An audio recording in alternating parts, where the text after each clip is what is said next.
Hello students, how are you all? Hope you all staying safe as we have been studying the subject commerce. Do you remember what we have learned in the previous class? Yes, we have learned Unit 1, the historical background of commerce in the subcontinent. And what are the topics that we have discussed? Let's see.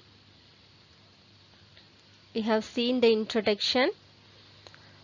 Commerce is part and parcel of human life. It started as an economic activity mainly as barter system, and we have seen what is barter system. It is nothing but exchange of goods for goods. Over a period of time, barter economy took the dimension of monetary economy. First, the commerce, the business activity started as barter system. Later, it changed into monetary system, where money was used as a medium of exchange of goods and services. Ancient Sangam literature evidenced Tamil Nadu's commerce and trade. That means in Tamil ancient literature, Sanga Kala Ilakkiyangal, in the Vaniham, that means it explains, it gives many evidence about the commerce. At present, all commerce activities is heading for cashless system through e-commerce. Okay, at present in 2021 we are moving ahead for cashless system. That means we buy a thing and we pay through bank or check or Google Pay, Phone Pay. The technology was improved that much, that we called e-commerce. Then we have learnt about the term Vaniyam or Vanibam. The word has Dravidian origin, and Sangam literature like Tirukural and Purananuru widely used this term. In barter system, cattle, salt, paddy were served as a medium of exchange. So in this topic we saw that the people, those who are living in the forest area or the mountain area, they collect the honey and they exchange for the cattle, and the people, those who are living in the inland areas, they exchange paddy for some other products. Okay, so the barter system is, it has the impact of where the people were living. Next, later coins were used as a medium of exchange. Trade, and then we have seen trade and traders in the Pandya dynasty. As we know, the South India was ruled by three great empires, Chera, Chola, Pandya, and in our lesson we have seen the trade and traders in the Pandya dynasty. Next, we have learned some new terms like Angadi, Nalangadi, Alangadi. Do you remember this? Yes. What is Angadi? The place where the goods were sold was called Angadi in Pandya's period. That means a place, a market, that is called Angadi. And Nalangadi is day market, was called as Nalangadi. Alangadi means night market. Then Madurai was described as sleepless city. Okay, Tunga Nagaram, and it was described in Silapadiharam. Okay, Saint poet Ilango, he described Madurai as a sleepless city. That means it has 24 hours restless market. And we have seen the coastal trade in ancient Tamil Nadu. Next, the role of government during ancient Tamil Nadu, and under this we have seen two important things. The main role of the government is to make adequate infrastructure, to arrange the place for trade, arrange the buildings, and they collected the tax for it. These are the two important roles that the government performed. Okay. Now let's move on to page number 4. All of you open your book to page number 4. We'll see the next topic. Contribution of Kautilya to trade. So do you know who is Kautilya? Have you heard Chanakya? Yes, in Chandragupta Maurya's minister. His name is Kautilya. Okay, let's read out. Kautilya's Arthasastra describes economy in Mauryan time. That means during Chandragupta Maurya, his minister Kautilya, actually his name was Chanakya, his traditional name was Kautilya. He wrote a book named Arthasastra. Arthasastra, in that book he describes about the economy, the trade in his book. This brought out history of marketing practiced some 2000 years ago. Okay, as we have been seeing this commerce, this trade, which is not a new thing. Okay, it is old custom that we have in this world. And in the book Arthasastra, Kautilya, he wrote about the economy in the Mauryan time, and it explains the history of marketing practiced 2000 years ago.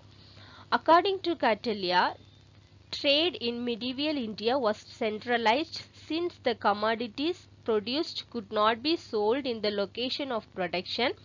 The state designated certain places for selling the commodities. So what is meant by commodities? Commodities means, underline and write, things, products. Okay.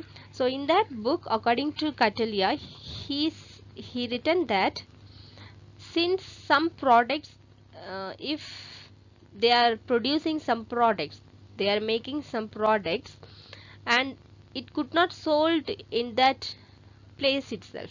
Okay, so it needs some location to sell. So the state, the government, that kings, they have designated, they arranged some particular place for the selling commodities.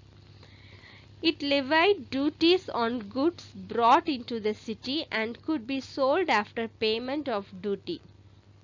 So they have arranged certain places for selling the commodities, example like market, and they demanded, officially they collected money. That means they demanded tax to maintain the place and everything. Only certain merchants were authorized to engage in trade to sell at price fixed by, next side, the chief controllers of state trading. So not everyone involved in trade, there are certain authorized people, they did this trade to sell the prices fixed by the chief controllers of the state. That means 2000 years ago itself there is a process of fixing the price for certain products. Okay, then the profit margin allowed for traders ranged between 5% for indigenous good and 10% for imported goods.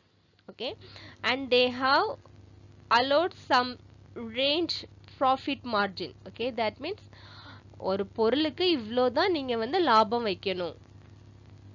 For indigenous goods, that means for உள்நாட்டு பொருட்கள், நம்ம இந்தியாவிலே தயாரிக்க பொருட்களுக்கு you can fix 5% profit, and the imported goods, okay, வெளிநாட்டிலிருந்து இந்தியாவுக்கு இறக்குமதி செய்யப்பட்ட பொருட்களுக்கு நீங்க 10% ப்ராஃபிட் வச்சுக்கலாம் அப்படின்ற ஒரு ரேஞ்சை வந்து அந்த சீஃப் கண்ட்ரோல்ஸ், ஸ்டேட்டை கண்ட்ரோல் பண்ணிட்டு இருந்த சீஃப் கண்ட்ரோல்ஸ் வந்து ஃபிக்ஸ் பண்ணியிருந்தாங்க. Remember, it happens 2000 years ago.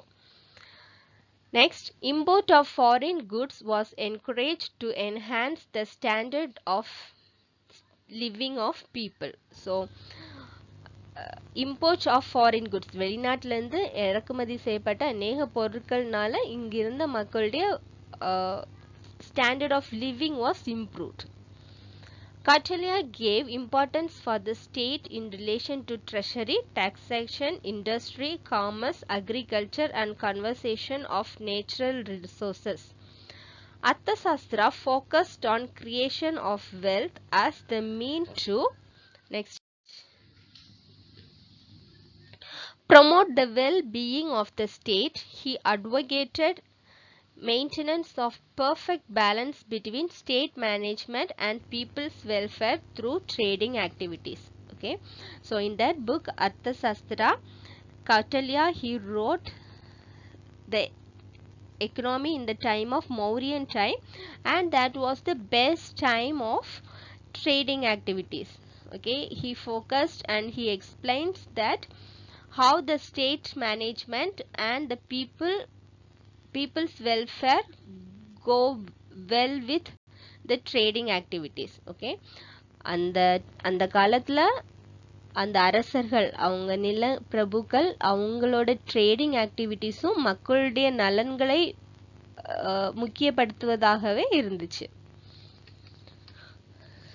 Let's move on to next. So coming back to page number 4, inside the box Alangulam, they have given an example about the village Alangulam. For in that village they have found some different potsherds, that means மட்பாண்டங்கள், பழங்காலத்து மண்பாண்டங்கள் and Roman coins, they were found in that village. From that they have said that there is a deep relationship they had between the Roman Empire as well as the Tamil Nadu in terms of trade. Okay, so let's read out. Location: a village situated on the east coast of Bay of Bengal, Ramanathapuram district.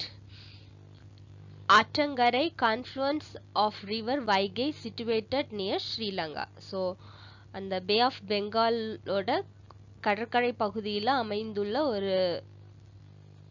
ஒரு village தான் ஆலன்குளம், and it is in Ramanathapuram district. And also the junction of rivers. Okay, confluence of river means junction of rivers, that means Vaigai, it is situated in near Sri Lanka. And significance, importance, findings, large number of potsherd of Mediterranean origin, that means a large number, நிறைய மட்பாண்டங்கள் வந்து அந்த பிளேஸ்ல இருந்து கண்டுபிடிச்சிருக்காங்க. Roman coins of Valentine II, Arcadius and Theodosius II potsherd with Roman ship crafty. So அது எந்த மாதிரி potsherd அப்படின்னா Roman Empire, Valentine II, Arcadius and Theodosius II, அவங்களோட அந்த potsherd with Roman ship crafty, அவங்கள குறித்து வரையப்பட்ட நிறைய படங்கள் வந்து அந்த மட்பாண்டங்கள்ல கிடைச்சிருக்கு. Shreds with two lady figurines identify with Egyptian origin. Tamil Brahmi shreds with Ceylon Brahmi scripts are found in an ancient Roman port. The department carried out excavation in 8 seasons, and the collected artifacts revealed Indo-Roman trade conduct. So the archaeologists 8 times they did research and they proved the Indo-Roman trade, okay, in this Alankulam village. So let's move on to next page, page number 5. Commerce and trade in North India. Next heading, commerce and trade in North India. So India was India was prosperous even during the medieval period from 12th to 16th centuries, despite political upheavals. So during the sudden change in the political during the medieval period from 12th to 16th century, there was a prosperous in the trade. 12 முதல் 16ஆம் century வரைக்கும் இந்த trade வணிகம் என்பது ஒரு இந்தியாவில் ரொம்ப செழிப்பா விளங்கிச்சு. Balban was the first sultan who paved the way in the dense forest and helped the traders and their commercial caravans to move from one marketplace to others. So Balban, he is the 9th sultan of the Mamluk, okay, dynasty in Delhi, and he was the first sultan who paved the way, okay, he made a way in the dense forest. அடர்ந்த காட்டுக்குள்ள இந்த ட்ரேடர்ஸ்க்கு help பண்றதுக்கு வேண்டியே அவர் வந்து வழி உருவாக்கினாரு. and their commercial caravans means a large vehicles. He made a way in the dense forest to the large vehicles to move from one market to another market. Okay, next, Alauddin Khilji brought the price to a very low ebb.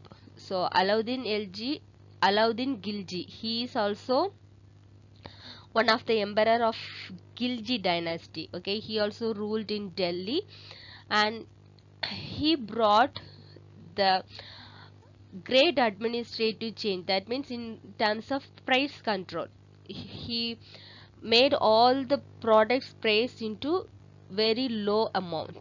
He encouraged import of foreign goods from Persia and subsidized the goods. That means he gave the goods in low cost. அப்படின்னா வெளிநாட்டிலேருந்து இறக்குமதி செய்யப்பட்ட பொருட்களுக்கு ஒரு நிறைய subsidy வழங்கினார். That means மானியம் வழங்கினார். அதோட விலை எல்லாத்தையுமே ரொம்ப குறைந்த விலையில மக்களுக்கு வந்து கொடுத்தாரு. Arabs were dominant players in India's foreign trade. So it is very important. Arab people, they never discouraged Indian traders like Tamils, Gujaratis, etc.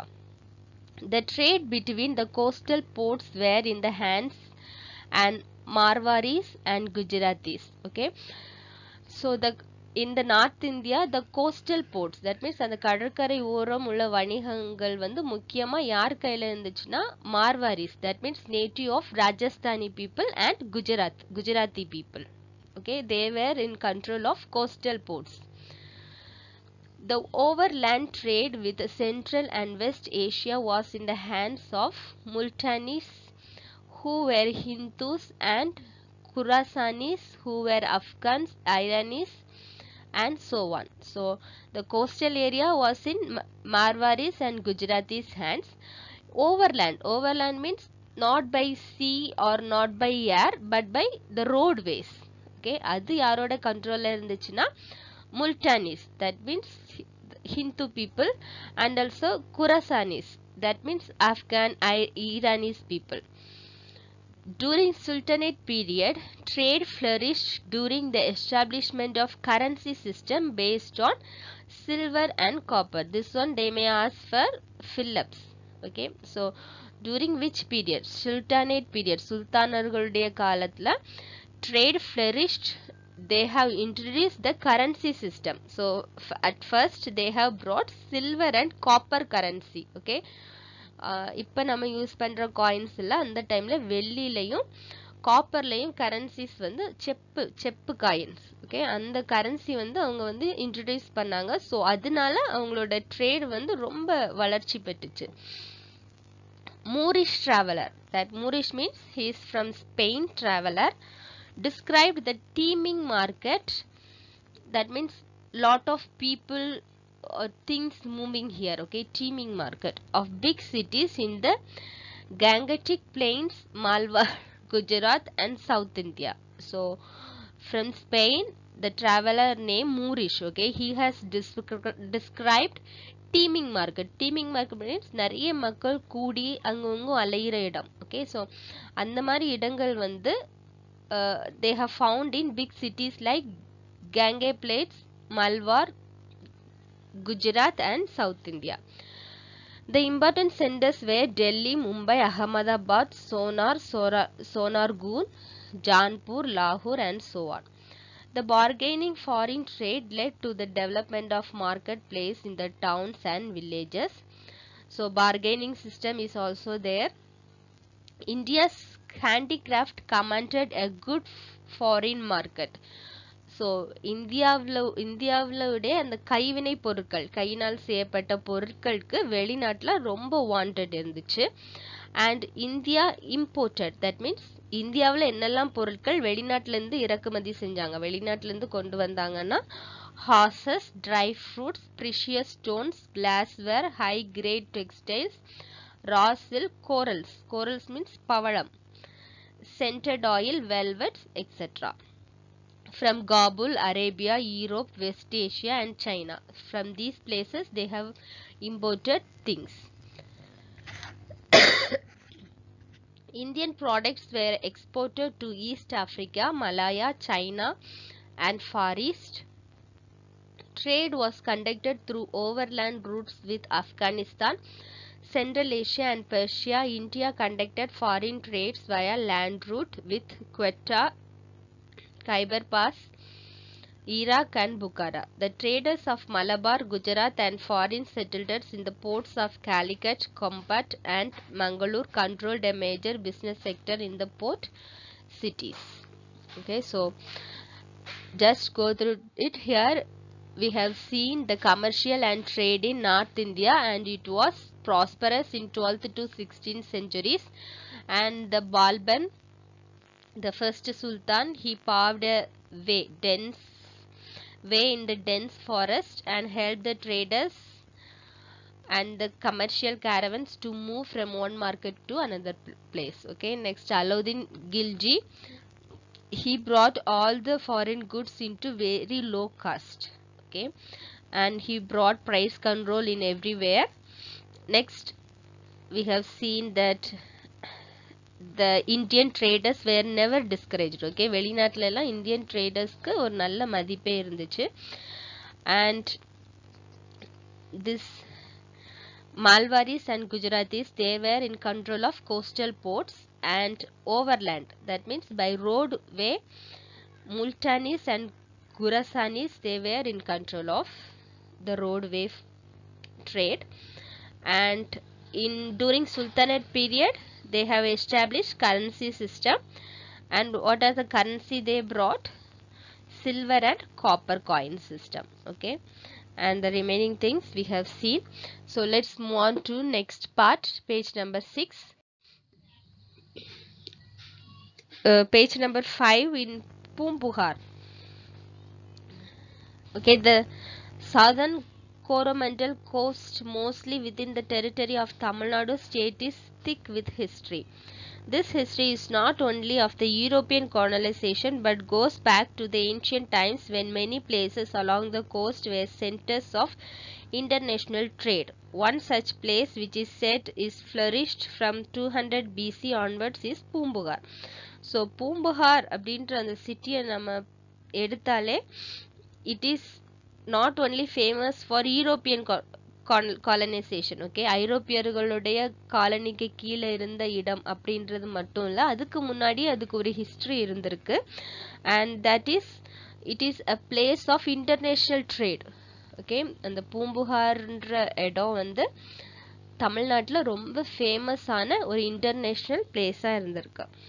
The seaside town, which was once the second capital of Chola dynasty and the major center of international trade with both eastern and western people. So this seaside town, it is the second capital of Chola dynasty. சோழர்களுடைய இரண்டாம் தலைநகரமா அது இருந்துச்சு. and major center of international trade. Silk appears to be the major item of exports from here. So அங்க இருந்து முக்கியமா அவங்க ஏற்றுமதி செஞ்ச பொருள் என்னன்னா silk. The ancient port has destroyed and is now found by archaeologists submerged off the coast up to 5 kilometers. Okay, so இப்போ அது அந்த பிளேஸ் வந்து டிஸ்ட்ராய்ட், அது வந்து இல்லாமல் இருக்குது. அது எப்படின்னா 5 கிலோமீட்டர் வரைக்கும் கடலில் அந்த பிளேஸே மூழ்கி போயிட்டு, because of erosion in land or tsunami was cited as possible causes. Okay, so மண்ணரிப்பு அல்லது சுனாமி இந்த காரணங்கள்னால அந்த இடம் வந்து இன்னைக்கு பாழடைஞ்சிருக்கு. So let's move on to next page. Page number 6. Trade with Rome, China and Europe. So this about this trade, first we have seen the trade in Tamil Nadu, ancient Tamil Nadu. Next we have seen in North India. Now we are going to see international trade. Okay, trade with Rome, China and Europe. Roman and Greek traders frequented the ancient Tamil country and forged trade relationship with ancient kings of Pandya, Chola and Chera dynasties. Cholas had a strong trading relationship with Chinese Song dynasty. The Cholas conquered the Sri Vijaya Empire of Indonesia and Malaysia to secure a sea trading route to China. Okay, so here the Tamil country, okay, Tamil people, they had a great trade influence of Rome and Greek people. Okay, and the kings of Chola, Chera and Pandya, the kings, they had strong relationship with other country, especially this சோழர்கள் வந்து China கூட ஒரு நல்ல ரிலேஷன்ஷிப்ல, trading ரிலேஷன்ஷிப்ல இருந்தாங்க. And Chola conquered the Sri Vijaya Empire, okay, of Indonesia and Malaysia to secure the sea trading route to China. So சைனாவுக்கும் இந்தியாவுக்கும் இடையில உள்ள அந்த வணிகத்தை மேம்படுத்துவதற்கு, உறுதிப்படுத்துவதற்கு இந்த சோழர்கள் வந்து இந்தோனேஷியா ஆட்சியாளர்கள், மலேசிய ஆட்சியாளர்களை கூட தோற்கடித்து அவங்க அந்த சி ரூட்டை வந்து மிகவும் பலப்படுத்தி இருந்தார்கள். Okay, next paragraph. During the 16th and 18th centuries, India's overseas trade expanded due to trading with European companies. So after that, in 16th to 18th century, the trade was expanded to European companies. Okay, the discovery of all sea routes from Europe to India via Cape of Good Hope by Vasco da Gama had for reaching impact on civilized world. Okay, so during 16th and 18th century, India has a great trading relationship with European companies. Okay, and Vasco da Gama, so he found the trading way and which brought a great impact on civilized world. The arrival of Portuguese in India was followed by the advent of other European communities. India's maritime trade was monopolized over Europeans, and at one stage the global trade share of India was 55%, which is just 2% in 21st century. Okay, so at first Portuguese people, they have arrived India for the trade. Okay, then only the first வந்து போர்ச்சுகீசியர்கள் வந்து இந்தியாவுக்கு வந்தாங்க. அவங்கள மூலம் தான் மற்ற ஐரோப்பியர்கள் வந்து இன்ஃப்ளூயன்ஸ் ஆகி அடுத்து அவங்க இந்தியாவுக்கு வந்தாங்க. Okay, so in that time மொத்த குளோபல் ட்ரேட்ல இந்தியாவோட ஷேர் வந்து 55% இருந்திருக்கு. But at now it was only 2%. The European merchants who came to India were not only individual merchants but also represent their respective governments. Okay, the trade people they have come is not only that people but they represent their government. அவங்க கவர்மெண்ட்டையும் அவங்க represent பண்ணி தான் நம்ம நாட்டுக்குள்ள வந்தாங்க. They gained a strong foothold in India's maritime trade by virtue of their strong naval power. In course of time, their commercial motives turned into territorial ambition like the East India Company, which became British Empire here. Okay, so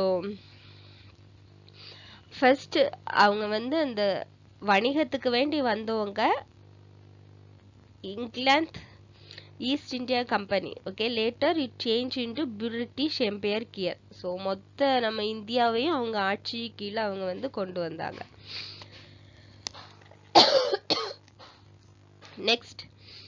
Next paragraph. Textiles and shipbuilding earned name and fame in 17th and 18th centuries. Britishers gradually abolished princely order into the Indian territories. Thus, the demand for Indian goods declined during the British rule. Britishers put in place policies prohibiting the export of some of the popular goods like Indian textile goods, handicrafts to Great Britain. So here they have explained textile and shipbuilding and name. So இந்தியாவில் தமிழ்நாட்டில் இந்த textile business as well as ship building கப்பல் கட்டுமான தொழில் இந்த ரெண்டுமே ரொம்ப புகழ்பெற்று இருந்துச்சு during 17th and 18th century. So after that gradually படிப்படியாக பிரிட்டிஷ்களுடைய ஆட்சி கீழே இந்தியா வந்து சென்றது. அப்படின்னா அந்த இளவரசர்களுடைய பட்டங்கள் எல்லாம் பறிக்கப்பட்டது. And the demand for Indian goods. So அப்படியெல்லாம் இந்தியாவுடைய ஆட்சியாளர்கள் எல்லாம் அந்த பிரிட்டிஷர்ஸ் கீழே போனதுமே இந்தியாவோட குட்ஸோட வேல்யூஸ் எல்லாம் அப்படியே டிக்ளைன் ஆயிட்டு. Next, between early 616 and mid 19th century, the British East India Company led establishment and expansion of foreign trade all over Asia. Although initial interest of the East India Company was aimed at reaping profits, their single-minded focus was on establishing a trade monopoly throughout Asia Pacific, made them holding against of British colonial imperialism. Okay, so first their thought is to make profit. Okay, the Britishers, their thought is to make profit. So they have the monopoly trade. Okay, அவங்க ஒரு அதிகாரமா இருந்து அவங்க ஆட்சி செஞ்சு எல்லா முழு நேர முகவர்களாக மாற்றினாங்க. அப்படின்னா ஒரு ஆளை அது ட்ரேடுக்குன்னு அவங்க நியமிச்சு அதில் உள்ள இந்தியாவில் உள்ள எல்லா ட்ரேடிங் பெனிஃபிட்ஸும் இப்போ யார் கையில் போயிட்டு பிரிட்டிஷர்ஸ் கையில் போயிட்டு. ஸோ அவங்க கிட்ட இருந்து next Indian people they have fought and again they got the independence. Okay, so how this trade went under the British control we have seen in these topics. Okay, so here we will wind up here. The next part we will see in the next video. Okay, now let's write the classwork. So before that, let's see the choose the correct answer from your book, page number 8. In Pandya dynasty, the place where goods are sold is Angadi. Hindrance of place removed by warehouse, transport, sorry. Who wrote Arthashastra? Kautilya. Next, trade and commerce was common to Pandya dynasty. Dash was the first sultan who pawed away in the dense forest and helped traders to move from one marketplace to other place for the commercial caravans. That is Balban. Okay, the answers they have already given in the book, so don't ignore it. Okay, read, learn and mark the answers. Let's move on to next. Answers for previous homework. I have given some fill-ups. Exchange of goods for goods was called barter system. According to Saint Poet Ilango in Silappadiharam, the night market was called Allangadi. Dash city was called C+ city due to round-the-clock business activities. Madurai. Foreigners who transacted business in ancient Tamil Nadu were known as Yavanas. Today, the course of commerce activities heading for a cashless system through e-commerce. Okay. If you have written the wrong answers, write the correct answers now.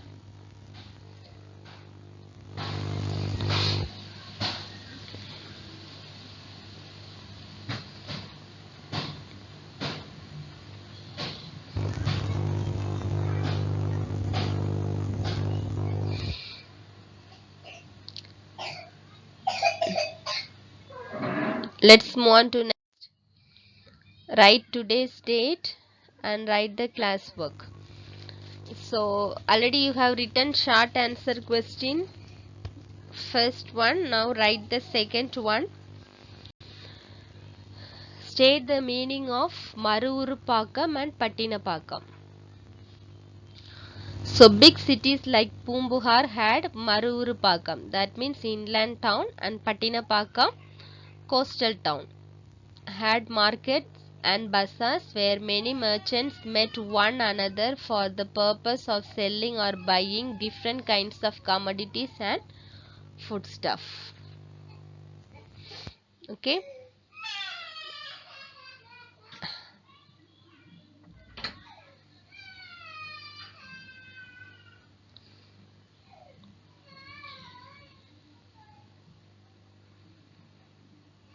So write it down, write neatly. And the next question, what are the ports developed by Pandya dynasty, Pandya kingdom? Pandyas developed Korkai, Salayur, Kayal, Marugavurpattinam and Kumari ports for foreign trade.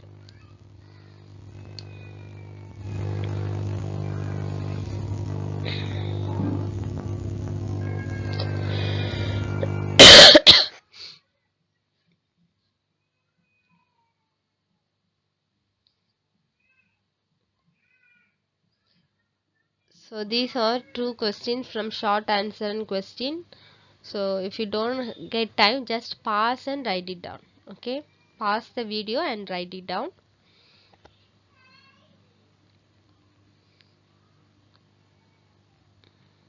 Let's move on to next. Let's see today's homework. Study the classworks and the fill-ups from the book. Answer the following questions. Write it down these two questions in your homework note.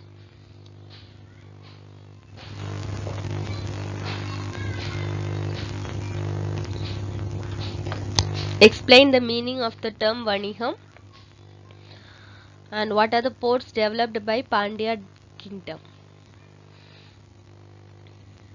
Write answers for these two questions. Okay.